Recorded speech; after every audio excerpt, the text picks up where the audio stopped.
Singkong dan dedak fermentasi inilah yang selalu saya tambahkan ke dalam ransum pakan ayam. Selain karena harganya yang murah, keunggulan dari singkong dan dedak adalah kandungan karbohidrat di dalamnya, sehingga bisa mengurangi penggunaan jagung, dan artinya bisa mengurangi biaya pakan. Namun dari semua kelebihan tersebut, kedua pakan ini terdapat kekurangan yang jika tidak kita ketahui justru akan merugikan. Di dalam singkong dan dedak terdapat zat anti nutrisi. Seperti namanya, zat ini bisa mengganggu ternak dalam menyerap nutrisi saat mencerna makanannya. Singkong mentah mengandung glikosida sianogenik yang berpotensi terurai menjadi asam sianida. Nah, yang namanya sianida pasti sifatnya beracun. Tingginya serat kasar di dalam dedak dan adanya senyawa asam fitat yang bisa mengikat mineral, protein, dan fosfat membuatnya sulit dicerna oleh unggas. Oleh sebab itu, penggunaan dedak yang berlebihan justru akan menghambat pertambahan berat badan unggas. Umumnya penggunaan dedak dibatasi sampai 20% dari ransum pakan. Oleh karena itu, kedua pakan ini disarankan tidak memberikannya secara langsung atau mentah, harus diolah terlebih dahulu.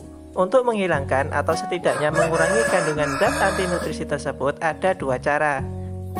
Pertama dengan pemanasan, direbus atau dijemur di bawah sinar matahari.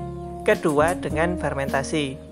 Nah, dari kedua cara tersebut tentu lebih efisien cara yang kedua, karena tidak memerlukan bahan bakar untuk merebus dan tidak bergantung dengan adanya sinar matahari. Kupas singkongnya terlebih dahulu, potong, dan direndam semalaman. Perendaman ini bertujuan untuk mengurangi getah pada singkong. Saran saya, lakukan hal ini di sore hari. Kemudian di pagi harinya, jemur singkong untuk mengurangi kadar airnya, agar ketika fermentasi nanti sudah selesai, teksturnya tidak cepat berair. Lalu di siang harinya, lanjut ke proses pencacahan. Untuk mempercepat proses pengerjaan, saya menggunakan blender ini, food processor. Cara ini lebih cepat daripada diparut.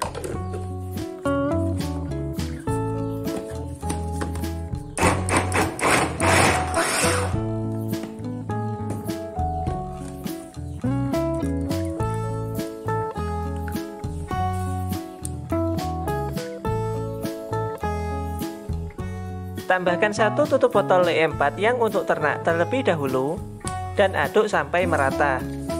Tidak perlu ditambahkan gula, karena kandungan glukosa di dalam singkong sudah cukup untuk memenuhi kebutuhan energi bagi mikroba fermentasi. Setelah itu tambahkan dedak. Untuk perbandingan yang saya gunakan 1:5, 1 dedak dengan 5 singkong. Tidak perlu ditambahkan air, karena kadar air di dalam singkong sudah cukup untuk melembabkannya. Proses fermentasi berlangsung secara anaerob atau tanpa udara. Gunakan wadah yang terbuat dari plastik dan yang bisa tertutup rapat.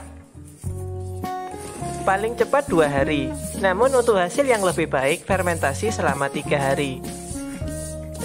Selain untuk mengurangi zat anti nutrisi di dalam singkong dan dedak, fungsi lain dari fermentasi adalah untuk meningkatkan kandungan nutrisi di dalamnya agar menjadi lebih baik dan memecah kandungan serat, protein, dan karbohidrat menjadi senyawa yang lebih sederhana sehingga bisa lebih mudah dicerna oleh unggas.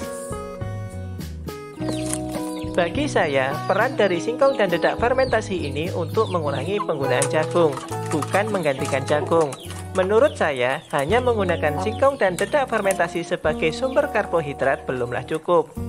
Jadi untuk melengkapi nutrisi yang tidak ada di dalam singkong dan dedak, saya tetap menambahkan jagung, namun dalam jumlah yang lebih sedikit. Kemudian ada beberapa hal yang perlu saya sampaikan, di antaranya, perhatikan kira-kira sampai berapa hari pakan ini akan habis. Sebelum habis, buat baru satu lagi di wadah lain. Sekiranya yang satu ini sudah mau habis, yang satunya lagi sudah terfermentasi selama 3 hari. Lalu jika pakan fermentasi ini belum habis setelah 3 hari, biasanya teksturnya akan berair. Untuk mengurangi kadar airnya perlu dijemur. Setelah itu masukkan kembali ke dalam wadah dan ditutup rapat. Namun jika cuaca sedang mendung, tinggal diperas saja. Dan pastikan selalu menutup rapat kembali agar proses fermentasi tetap berjalan, sehingga singkong dan dedak fermentasi ini bisa disimpan lebih lama.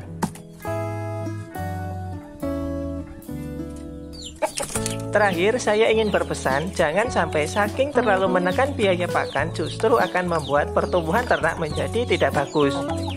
Kita harus bijak dan mencari tahu kandungan apa saja yang terdapat pada pakan yang digunakan, agar nutrisi yang dibutuhkan oleh ternak bisa terpenuhi. Semoga bermanfaat, bagikan ke temanmu yang ingin ternak ayam, dan bagikan juga pengalaman kalian di komentar. Like kalau suka, sampai ketemu di video berikutnya dan terima kasih.